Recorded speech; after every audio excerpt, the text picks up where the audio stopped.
Hello Warlords and Generals, welcome back to my channel, Tabhammer. Today we're going to be continuing off where we left off with the Ogre Origins and Mawpaths. We're going to be covering the Gutbusters and the three primary named Mawtribes that mostly consist of Gutbusters. And with that, let's begin. Of the two major clans, the Gutbusters represent the less mounted and more favoring black powder weaponry and one-to-one combat, being the most numerous of the two.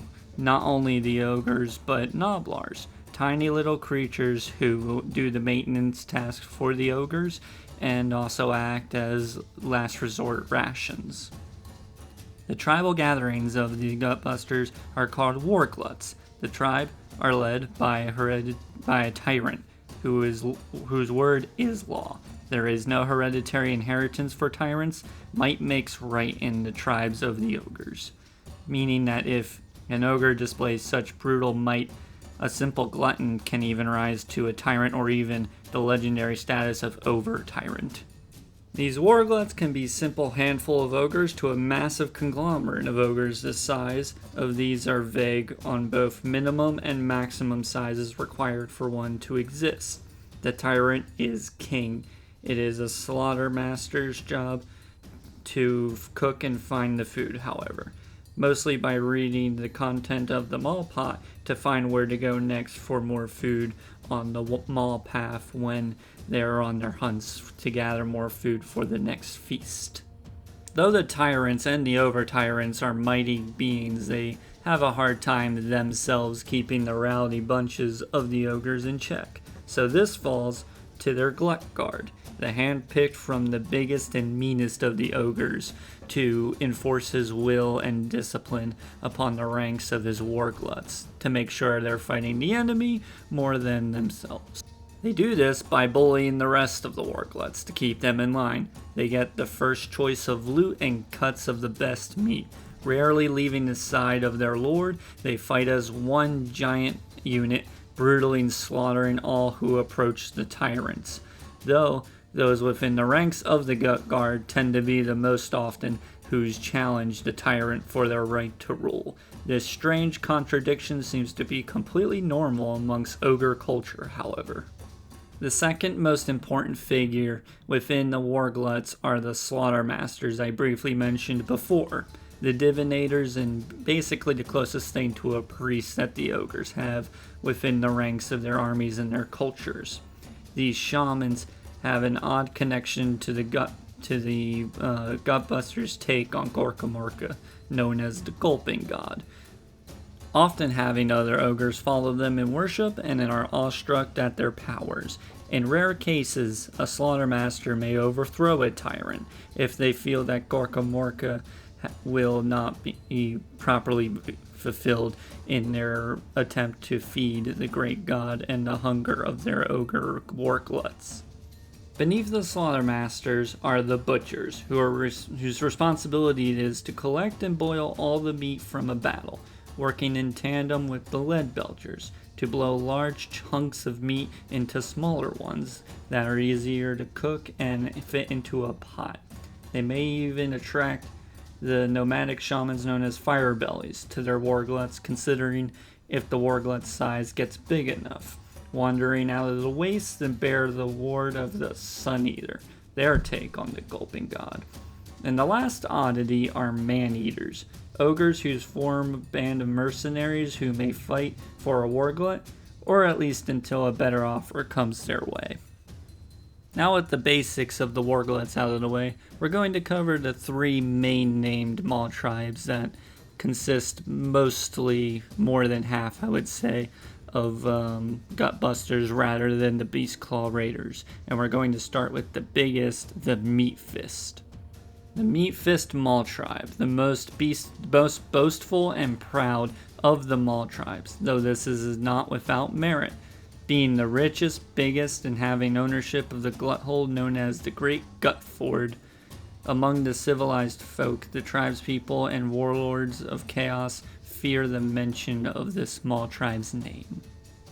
for they have reached farther and devoured more than any other of the ogre Mawtribes. The iconic symbol of the meat fist, a crimson hand, it is done by the Mawtribes dunking their hand into boiling gore, causing the flesh of the stain to stain red.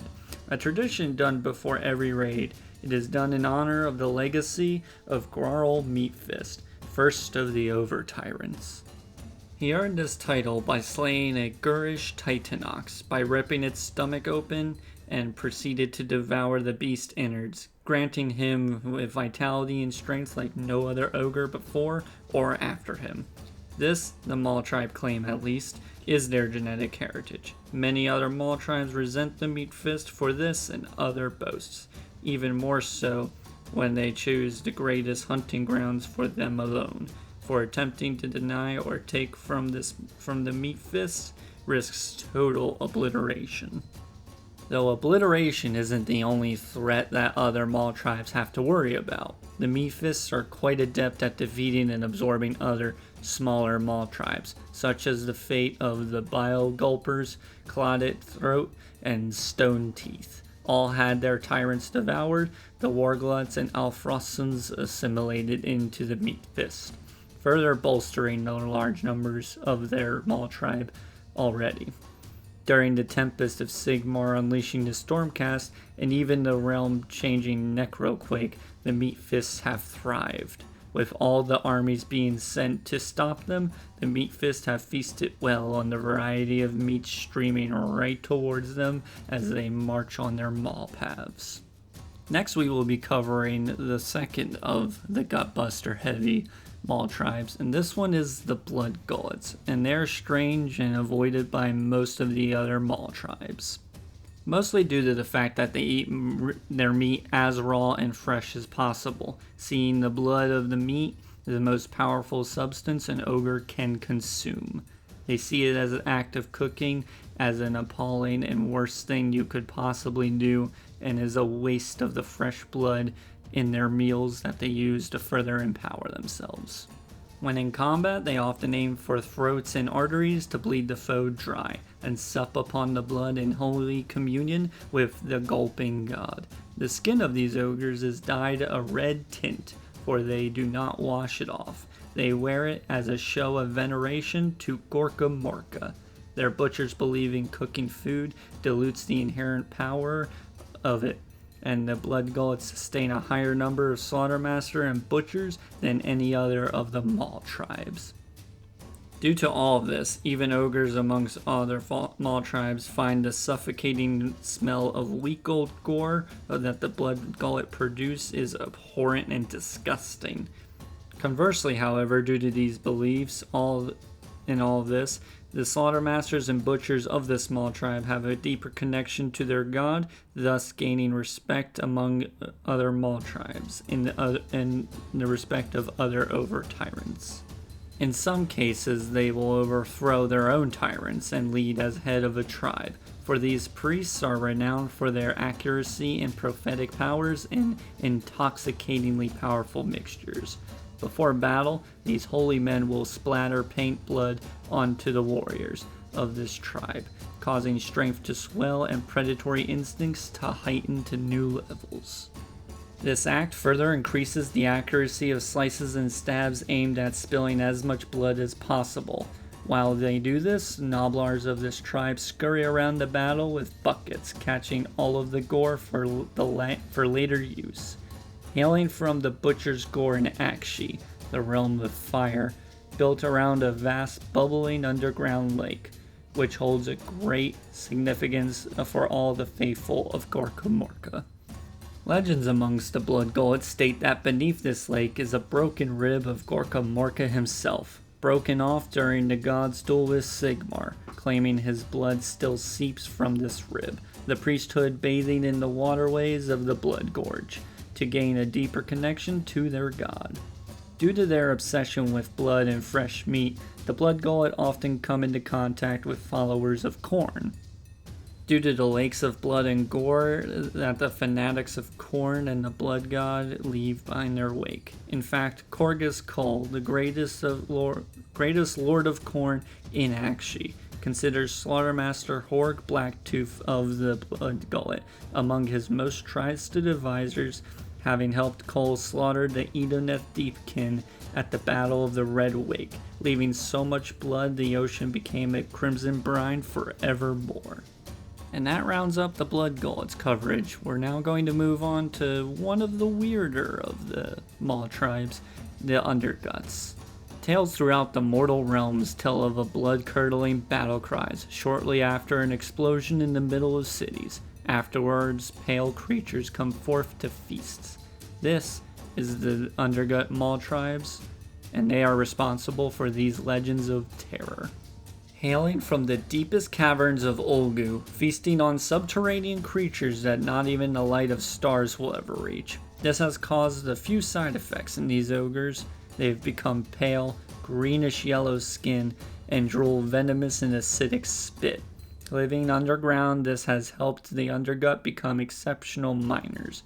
In fact, they can clear miles in a short time, though the methods are deadly to all not as sturdy and resilient as the ogres. During the Age of Chaos was where the Undergut became as proficient in the use of gunpowder. Once there was a mighty Duradin, or dwarves to those who are unfamiliar with the Age of Sigmar setting, hold known as Kazakh Fulgar, that held the mighty empire due to their gunpowder production.